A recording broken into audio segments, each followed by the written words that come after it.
Welcome to the BPD Bunch.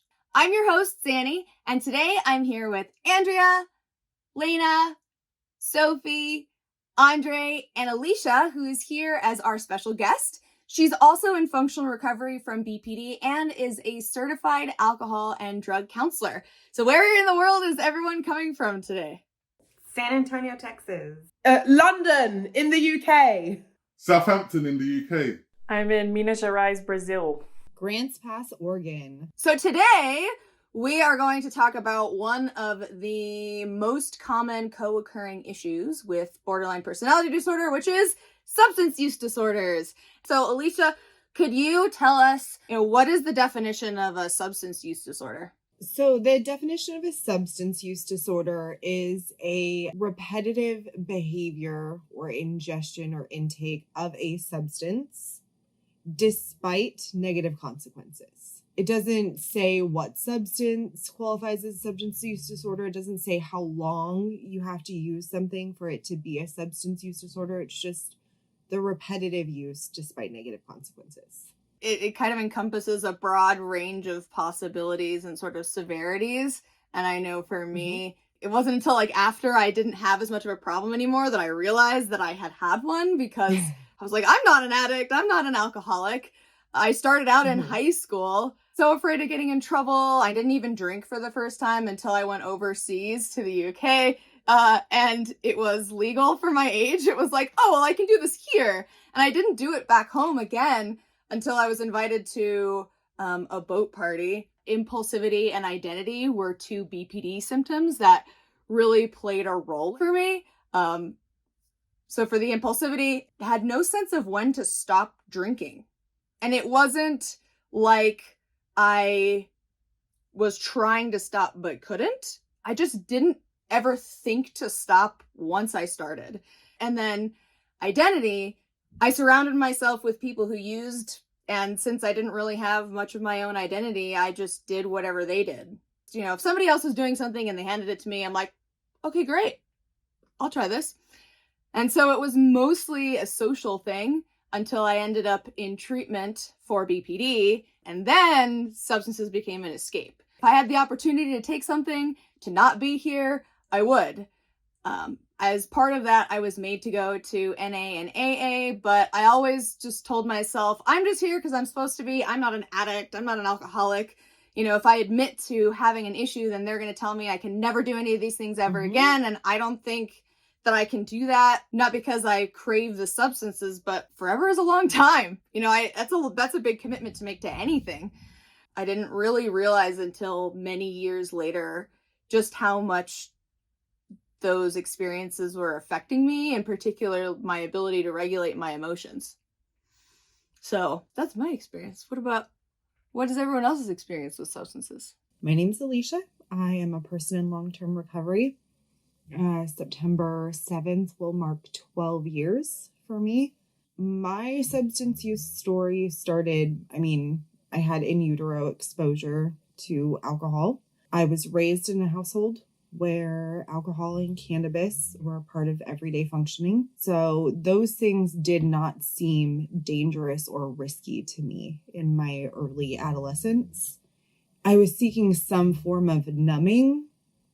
It never occurred to me that other people didn't feel emotions as intensely as I did. I thought everybody else's experience was as intense as mine, and that they all just were, for some reason, better adept at handling it. So when I met people who took medications, and those medications helped to manage their emotions or their behavior, I thought that's what I was missing. And I think that throughout my middle school and high school career, I really believed that what I was doing was helping me manage my emotions. It progressed throughout my life. I would choose my intimate life partners based on their access to substances or their acceptance of substance use. I found recovery 1 month before I found out I was pregnant with my child. So my recovery story was very, very intermingled with being a mom And that's also when I realized that I needed to get help for my BPD. So that is my substance use story. For me, it wasn't honestly really until my 20s, that it became a problem. I actually went to 12-step on and off for about 5 years as a result. Had a period of sobriety for 3.5 years about. And then I left the program.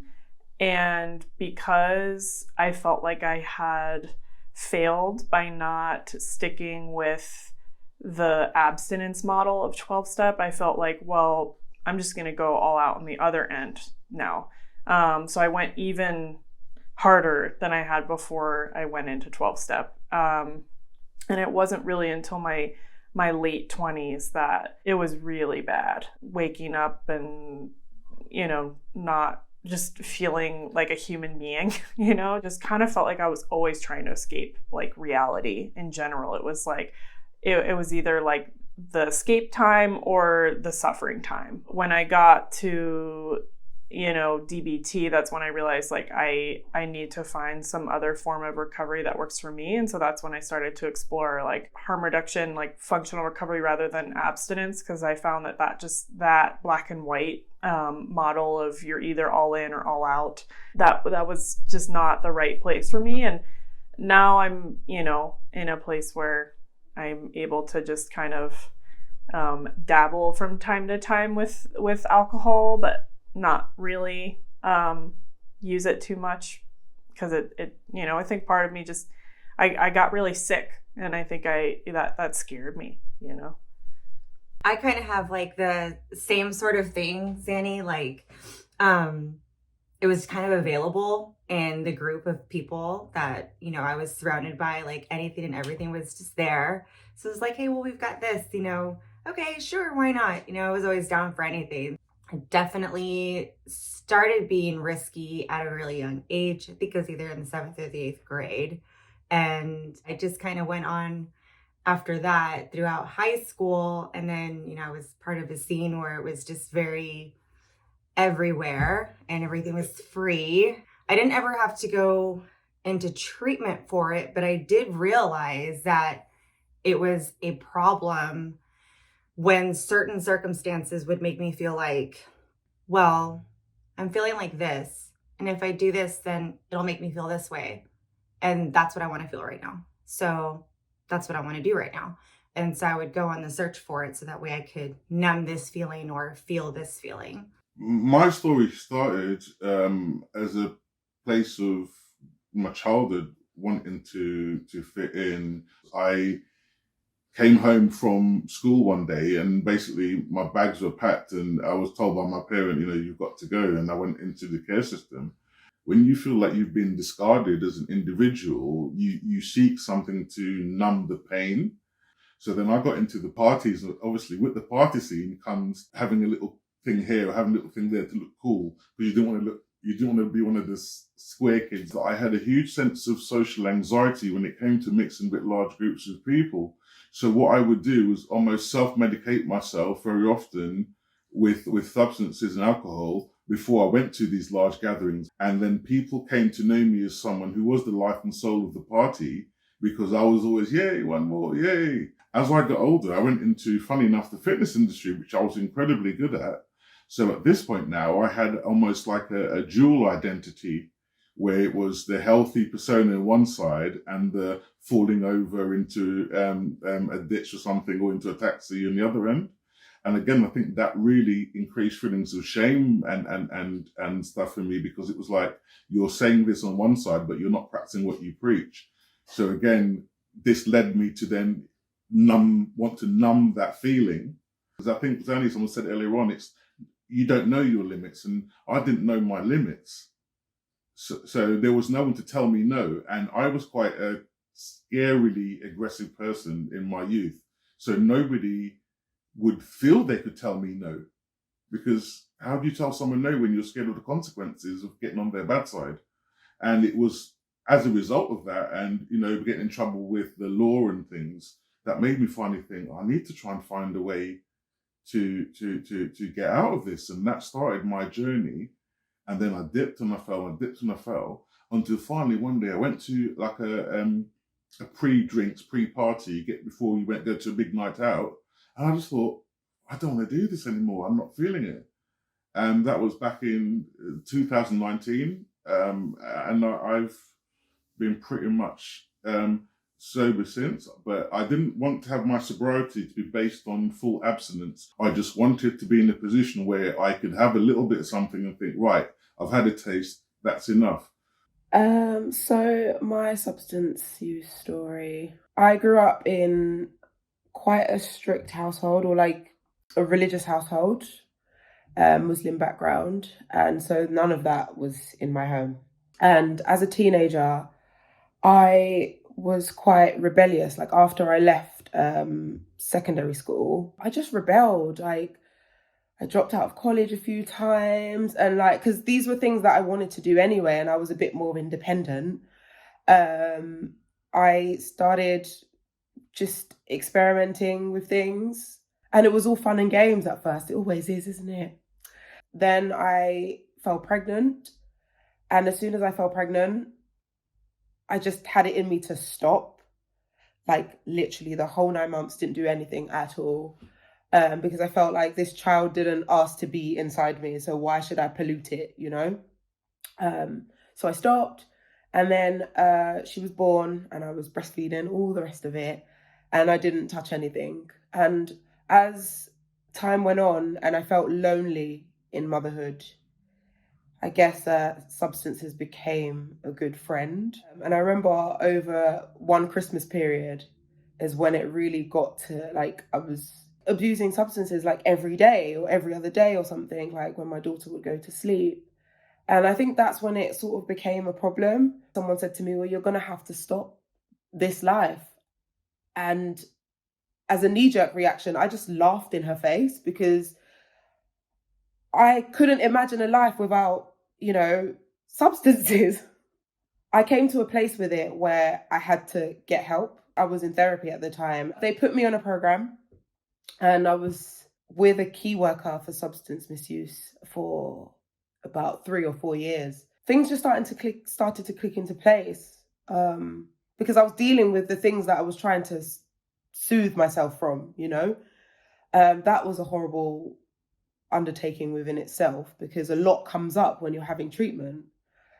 But yeah, so I was part of like a substance misuse program, and also like a women's misuse. Like, it wasn't exactly AA or whatever, but we would go there and everyone had their various things that they were going through, and we talk about where we're at, or if we relapsed or whatever. Like, it was a really nice support group, and in a lot of ways they saved my life.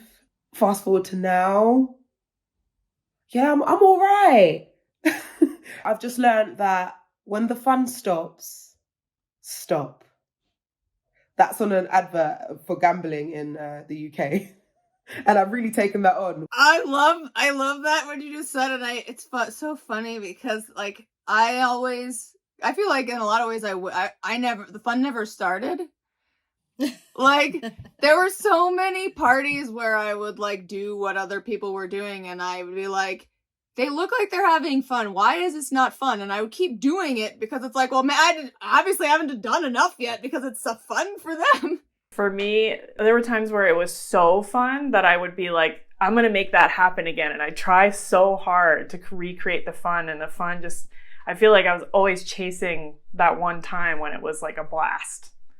So, one of the really important things that we wanted to have Alysha talk about today was sort of the unique intersection of having BPD and struggling with substance use, because there are some aspects of having BPD that add layers of extra challenges. So, Alysha, what are some of those issues?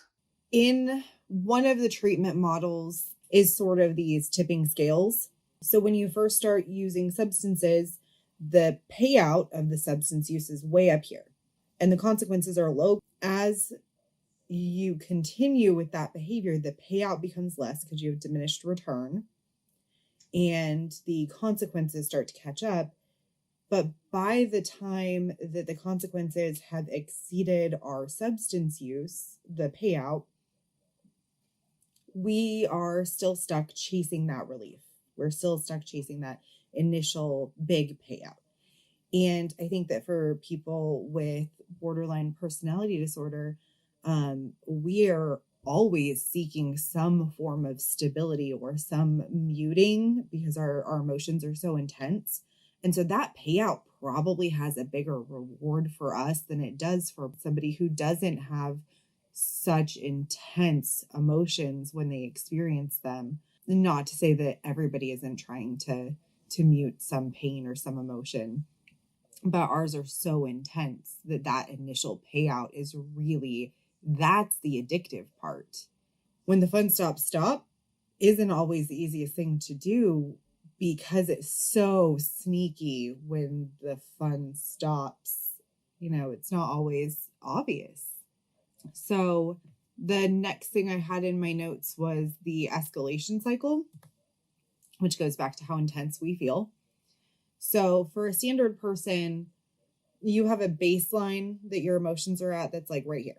It's like ground level. And as we go through our day and our life, we might do this. And sometimes we'll have these big bumps where we have like breakups or we lose a job. And then we return to baseline and everything's okay. But for a person with borderline personality disorder, our baseline's up here. Like if crisis is here, we don't start here. We start here. For the purpose of like this escalation and substance use, we're going to call it the same thing. After an event of substance use, we drop down on the other side into what's called the pit. It's way below baseline. And that's where guilt and shame live. And guilt and shame are such a prevalent part of our experience having borderline personality disorder that we will not only live there, but instead of returning to baseline when we come out of it, we tend to cycle back up into use. Sort of like if you can imagine those roller coasters that when you come down and you think you're going to go over the next hill, it shoots you back up instead. That's sort of our experience. So we just keep escalating back into use as a result of that guilt and shame over the use episode. Almost everyone with substance use disorders experiences that, but we have a tendency to get trapped in that cycle. We hold ourselves to these sometimes unrealistic standards of perfection. And when we're not able to achieve that, our black and white thinking kicks in. And it's, if I can't stop using completely, if I can't be perfect and be in recovery for forever, then I'm just going to go back and use full-blown, full-scale everything. And that's where we get trapped in this cycle. And the more we engage in the cycle, the worse we feel. When we were planning for this episode, we were talking about, the different paths to recovery. And this is not to, diminish the efficacy for 12-step programs for people for whom it works. I think it's important to use what works for you. But one of the common threads that I've noticed, maybe you can go into this more, but the sort of the all or nothing mentality that can be associated with an abstinence only program kind of feeds into that perfectionism. There are 10 guiding principles of recovery. And one of the primary guiding principles of recovery is that there are many pathways. And what that means is that just because 12 steps works for you does not mean 12 steps works for everyone. And when we understand that and we take approaches that are person-centered, and we make sure that the treatment plans or the approach that we're taking to helping somebody who is struggling with substance use are completely focused on their strengths and not their challenges, then we can create a recovery plan for ourselves or for other people that has a higher chance of working.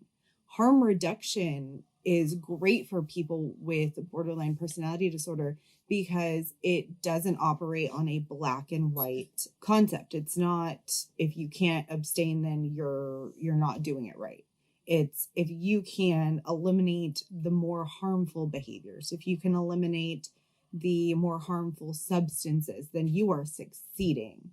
For any condition that is closely aligned with black and white thinking, that is a very successful approach. for me, it always made me feel like if I just have one little blip, I'm an absolute failure. I'm a waste of space. I'm an imposter. Whereas the ability to have a little bump along the road and then keep going, I think that straight away removes a lot of the shame and the guilt and made me more likely to be able to adhere to the process. I really feel that, Andre. I was scared to, for example, drink, because I felt as though I would go back to the way that I was. I'd just revert, It's nice to know that, like, just because I had a blip, it doesn't mean that I'm going to go back to, like, abusing substances, like, as hard as I did or whatever. Like, it's okay. This is so hard to talk about. But the year my daughter's father died, it was 2004, and I was 21 years old. I just stopped. I was like, I'm a mom. I got to stop. And I revisited the substance in 2018. This situation where it's like, she's older. I can have some fun, it's not a big deal. And it was fun at first, and then it wasn't fun. I specifically remember a car ride where I came home to get some clothes and she wasn't here, and I knew that she wasn't talking to me. And I remember looking out the window and just crying, like, to myself. And I said, she's so mad at me. I miss her. And that didn't make me stop yet. I just went into a deeper hole, and I was scared to come home. I was so ashamed of myself. I was ashamed of how I looked. I had changed so drastically, so quickly. I think it took, like with what you had said, Sophie, it took this second time around, this over a decade later, to know that the party was over. And I don't drink. I don't like the way I feel the next day. It makes me so anxious. I can't even take a pre-workout to work out. Like, what I did, it did me in. But it took about 2 years or so to forgive myself. And it was a very intense conversation that her and I had. We were spending some time out and we were enjoying ourselves, and I was just so excited about our environment. And she just looked at me and she had said, I want you to stop being mad at yourself. Like, I forgive you, it's okay. Like, I love you. And I was just like, I needed that, but if she had told me that a year before or 6 months before, I wouldn't have believed her. Like, it had to be in the right moment, in the right setting. It's really intense how much guilt and how much shame comes with that, because it did not stop. I went running right back to it, and I just got even into a deeper rabbit hole than what I had been. Yeah, I think it's the shame that drives so much of, the continued substance use. Like, it's like you were saying, Alysha, like, we get into that place of guilt and shame. And so, it just drives us right back up to using to try to escape that. And I think this conversation is really helping me, solidify this understanding of why 12-step didn't work for me personally, because there was this like shame of, if you even had a sip of alcohol, it's like you relapse, you lose, all that recovery, you have to start from zero. And I already felt so much guilt and shame about all of the things that I did when I was, using, and just having to like go back to the meetings and like confess that to everyone. And it kind of drove that cycle further for me. And now I'm in this place where it's like, because I don't feel like it has so much power over me, that I have the choice of how I want to respond to any like quote unquote slip ups. Like, I'm kind of like you, Andrea, where I can't drink coffee anymore because just so much of like the drug use and everything, I think it just affected my nervous system. But at the same time, it's like, I'm not like, oh, I can't ever have that. It's like, oh, who cares? Like, I'll drink coffee and get a migraine and suffer the consequences. Or, Brazil has just so much good, like, sugary, delicious desserts. And I'm like, whatever, I'm going to eat it and I'll get a headache, or, it's like, okay, it'll happen and I'll just move on. Like, it's not something I need to get stuck in this, like, shame cycle about. I love how many people have brought up coffee and pre-workouts. Some of us have gone through a DBT program, so we've heard the ABC Please skills. And I love pointing out that it doesn't say avoid drug use, and it doesn't say abstain from alcohol. It says avoid mind-altering substances. And when you break that down, what it means is avoid things that could trigger a return to a unwanted behavior. So if that thing is nicotine, then that's what you're avoiding. If it's smoking something could trigger you to want to smoke something else. If pre-workout makes you want to use stimulants, then pre-workout is something that maybe you don't want to take. If chocolate has caffeine in it. So that's why in the ABC Please skills, it doesn't say abstain from drug use. It says avoid mind-altering substances. But it also doesn't say abstain. It says avoid. Because there's room there for when you're out at dinner and you want a slice of chocolate cake and an espresso, you can have a slice of chocolate cake and an espresso. Did anyone ever find that, like, they completely isolated themselves at some point in their recovery? Yeah. For me, one of the things that I had to do was completely isolate myself, made myself into a hermit, turned down all the celebration invitations. The next thing I then did was to assess the group of people around me. Who are the ones that are going to say to me, we need to stop because we have work in the morning, or I've got to go and get my kids? And who are the ones that are going to say, oh, come on, just one more hour? So I removed the people that wouldn't tell me to stop. And that was how I started, and tried to align myself with people that had responsibilities outside of their use that, they were like, right, oh, this is just Friday night and we're not going to do it during the week. Whereas when I was at my worst, I was around people that were like, well, pop round on Tuesday night because of the sesh. Okay, fine. And then I'll be leaving that sesh to go to work at 6 a.m. to teach a fitness class.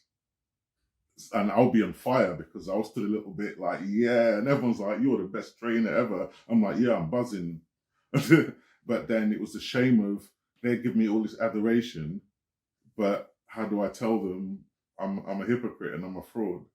When I first tried to get away from the scene, the party friends almost brought shame upon you because you were no longer the fun person. And I think if it means cutting people off, you must do that to recover, because they will always say things like, but you're not fun anymore. You used to be so much fun. When you're not taking substance, often you come across as being more serious, right?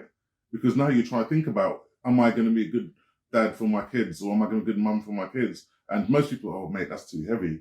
I think that's also a myth too, right? Like that you're not fun if you're not doing stuff. Like, I feel like I've had conversations with Lena, and maybe you can go talk about this, but like, that there are so many things you can do that are fun that don't have anything to do with substances. Yeah, I think, Sophie, you bring up isolation. I think I had to isolate at the beginning of my recovery to like figure out how to have fun, because I was like, what is fun? Like, how do you have fun? I think like the pandemic and living alone for a lot of that really helped me like identify like, God, yeah, there are so many things you can do that are fun. The other night, my partner and I had a paint night where we just like watched YouTube videos and painted together. And I actually had my dog, I put paint on a canvas and then put a bag with peanut butter over it, and she licked it and made her own painting. I'll show you. It's very cute.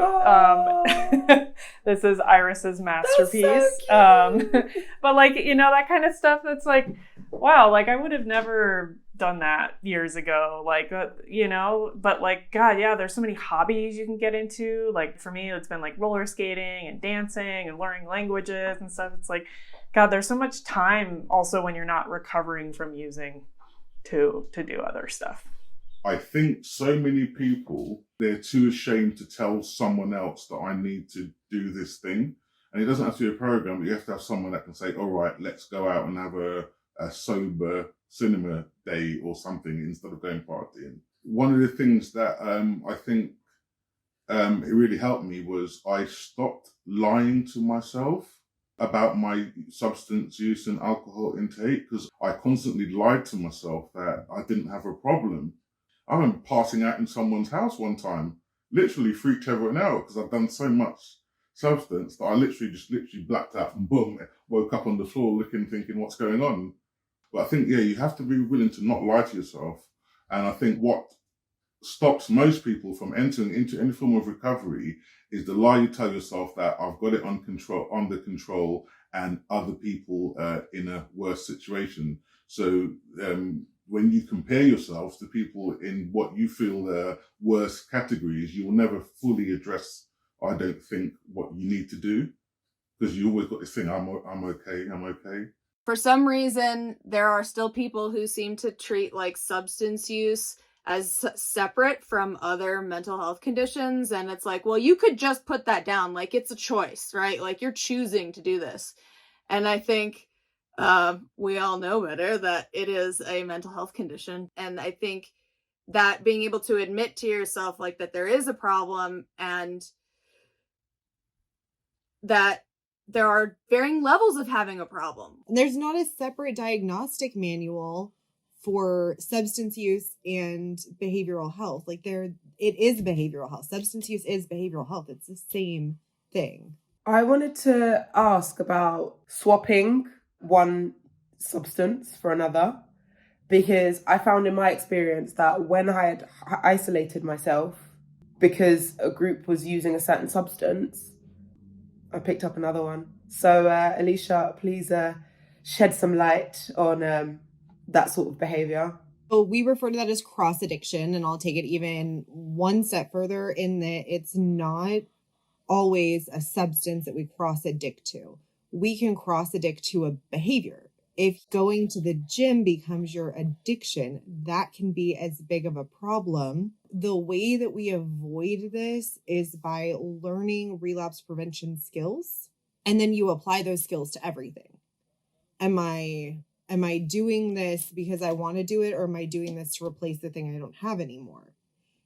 If you're cross-addicting while you're still in your active use, that presents a bigger challenge. But that's not to say it's impossible. If cannabis is something you're using because you stopped using other things, then you've already got some relapse prevention skills. Whether you learned them in a professional setting or you developed them on your own, just the fact you were able to stop using something and get down to only using cannabis implies that you have some relapse prevention skills, that you have built some recovery skills or a good support system or something in that process.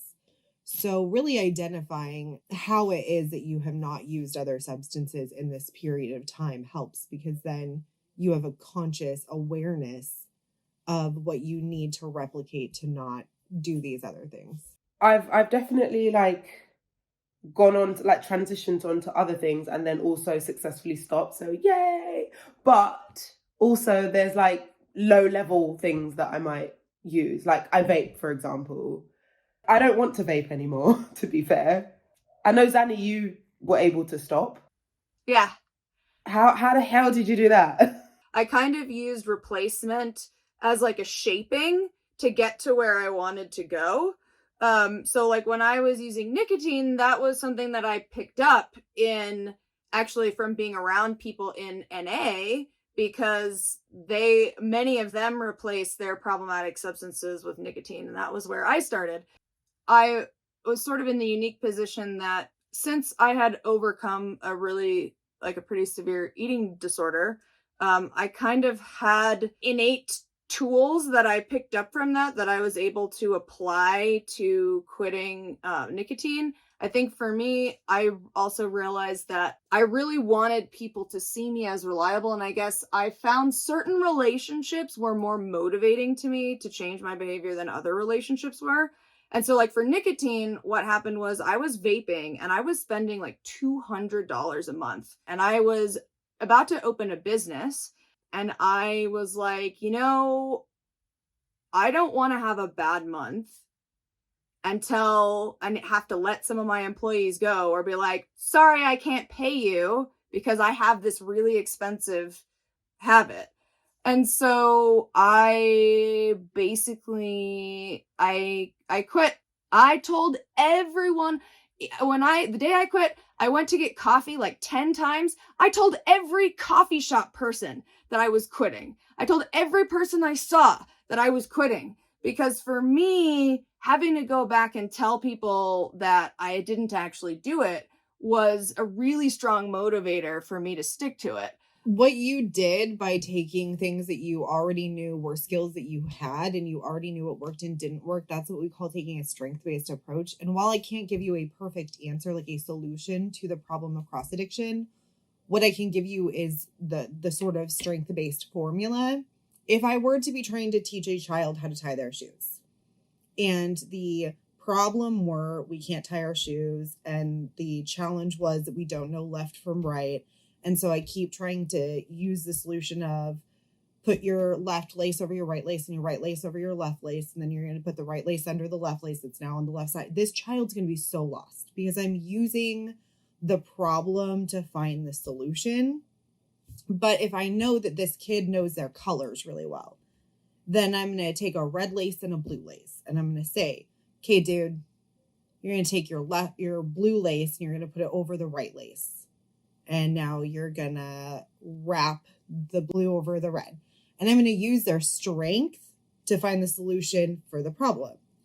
So if you make a list of skills you already have that you've used to do something else, and you make a list of your strengths and your strong suits and your support systems, and then you say, which one of these can I apply to battling this problem?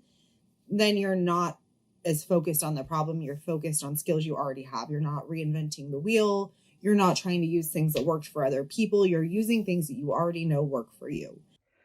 And what if in both cases you isolated yourself? So while isolating worked for a while, you couldn't isolate for your whole life. So you have a skill somewhere that you may not be consciously aware, but you have a strength somewhere that you use to continue in abstaining from whatever that behavior or that use was. So identifying that would be super helpful. Also, Alan Carr's Easy Way to Quit Vaping. He wrote a book called Alan Carr's Easy Way to Quit Smoking, which is what I used to quit smoking. But he then followed it up with an easy way to quit vaping. And I love his work because he doesn't use fear tactics. He doesn't say, you're going to get cancer and you have the risk for this happening. Because he's like, you already know that. If that was what it took to get people to stop, then nobody would smoke or vape. So he says in the beginning of the book, like, I'm not going to do that. I'm not going to tell you about your health. I'm not going to tell you about the negative consequences because that doesn't work. So I strongly encourage reading that because it does give you a lot of skills. I can't give you personal reference of how to quit vaping. I can only tell you that there is that strength-based formula. And if you really, and you might even call in other people and be like, hey, did you ever see me do anything that like, you were like, that's why you were successful? Because sometimes if you look at the Johari window of things, like you have strengths that other people see that you are completely blind to. I was talking about Johari's window today, funnily enough. Yes. Ah. Awesome. I'll delve in there and find something.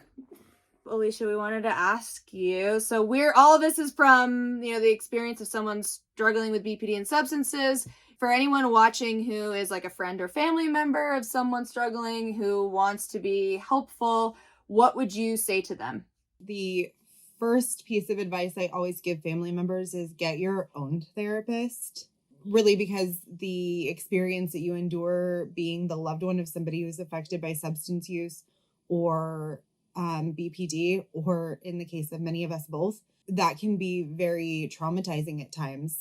And for the benefit of your loved one and yourself, having your own therapist is really important. Knowing that that is not an option for everybody. I also highly recommend engaging in programs like Al-Anon that are support programs for people who love people in their substance use or in their recovery. The third thing is actually something from Al-Anon, and that's keep your side of the street clean and only your side of the street, because that is all you can control. You are not in control of any of the behaviors of the person that you love. But if you set firm boundaries and you maintain those boundaries, you can keep your side of the street clean, and you can be free of any damages that might be created by the behaviors that that person is still engaging in.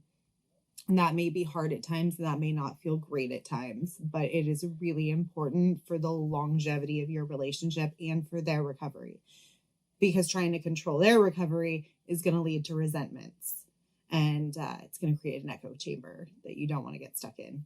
And the last thing is there's a great book out there for supporting somebody in recovery. It's called Don't Let Your Kids Kill You. A lot of the advice in there is tough to chew. And if you are the person in recovery, I don't necessarily recommend reading the book, because there's some hard truths in there, but it does help in the long run. It does help. Teaches you how to set loving boundaries, but firm boundaries that will protect the longevity of your relationship. So we are getting a little bit close to like the end. So if we can go around and have everybody share like a couple of major nuggets or what helped you. I think for me, the most important thing was to focus on my BPD first. I mean, a lot of the things kind of fell away when I wasn't around other people who influenced me, but I think a more robust form of my recovery came when I started working on coming up with my own identity, because I was so malleable to the people around me before I really knew who I was. And now I don't feel like I have to completely isolate anymore, because I know who I am and I know what my limits are. So I can go to events where other people may be partaking in substances without feeling like I'm just going to be like everyone else. And that really came through working on BPD, but also ADHD, because I find that impulsivity for me is really challenging because I have that on top of it all. So like, I think working on my identity and the impulsivity really helped make the substances not as much of a thing, because that's also, without the impulsivity, it's like I can think through, since I was using substances to escape, I can think through other things to do to manage my emotional experience rather than have to go to a party and use and stuff like that. I think for me, it also has a lot to do with my identity as well, because I had my daughter at 16. So for a lot of my adulthood, all I know is me being a young mom. So what she thinks of me has a lot to do with my identity.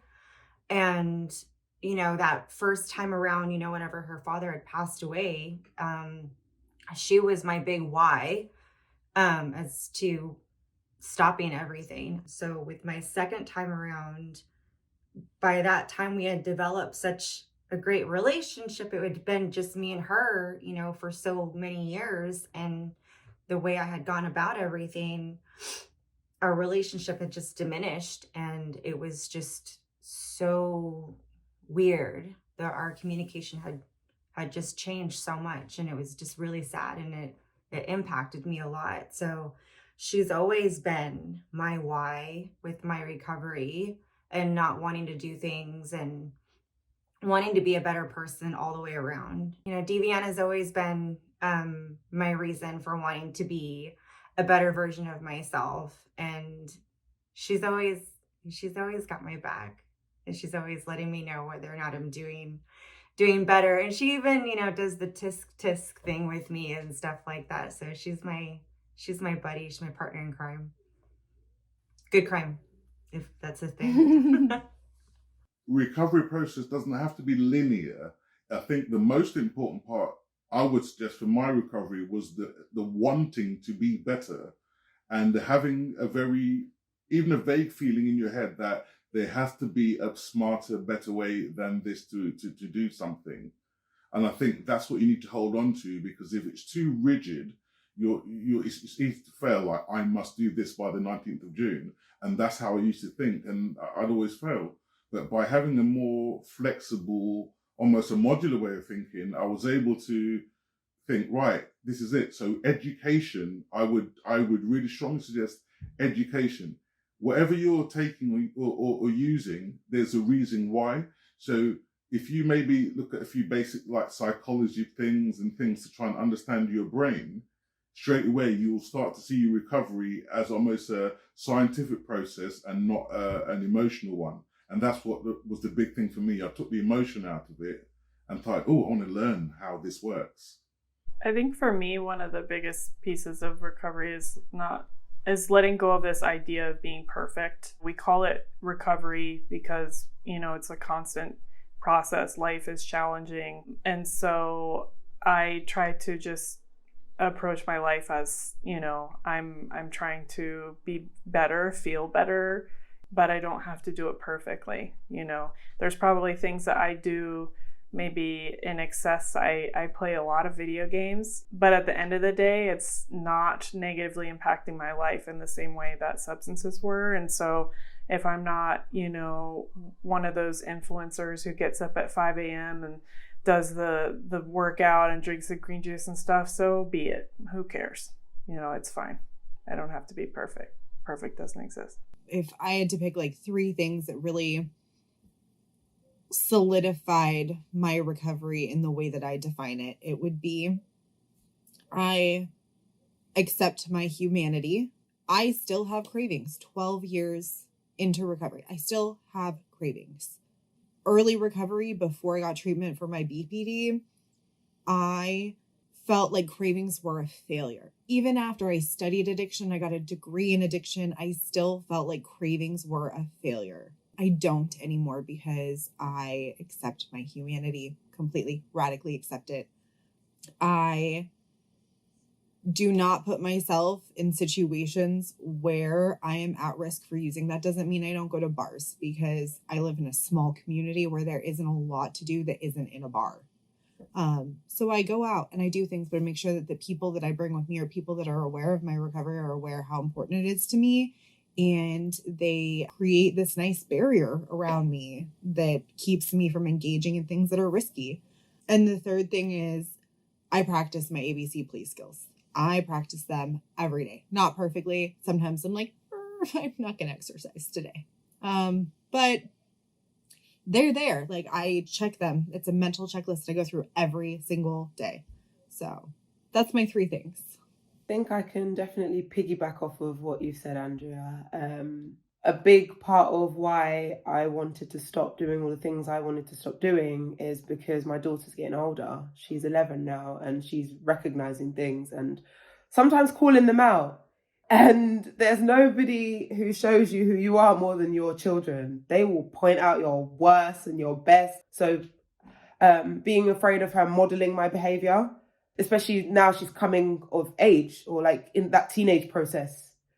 I think one thing as well is realizing that, okay, I've let go of like harder things, which is amazing, because I'm looking back and I'm like, I can just have a good drink with a friend and it doesn't have to turn into turmoil or whatever. That's amazing. And giving myself, like cutting myself some slack as well, because like a lot of this is encompassed around stress. You can't quit everything like at the same time, and especially when you're stressed out. So sorting out the bigger things first, or the things that really matter, like managing anxiety and managing like just certain behaviors, will help me actually decrease like the amount of like things that I'm using and stuff. And also like, taking the gym seriously and eating well and sleeping well and all of that sort of stuff, like taking care of that stuff that would diminish stress slowly. And then, I might put the vape down. The end. Well, thank you everyone so much for watching. That was kind of intense at moments, but I think we covered a lot of really great stuff. Thank you so much, Alysha, for being on this special episode with us. Your expertise was really, really valuable, and I think that this episode will help a lot of people. So thank you so much for being here. If you like what you see, like, subscribe, and turn on your notifications so that you don't miss a single episode. Next week, we will be talking about BPD and working, what it's like to try to maintain a job while having borderline personality disorder. And we'll see everyone next time. Bye. Bye. Thanks for inviting me. All of the statements contained in this podcast were the personal experience of the person sharing their story and not meant to be treatment recommendations for anybody who's experiencing substance use in this moment. Substances like benzodiazepines and alcohol can potentially carry a lethal risk if you stop using them cold turkey. Please seek professional advice before you attempt to stop using substances like opiates, benzodiazepines, or alcohol.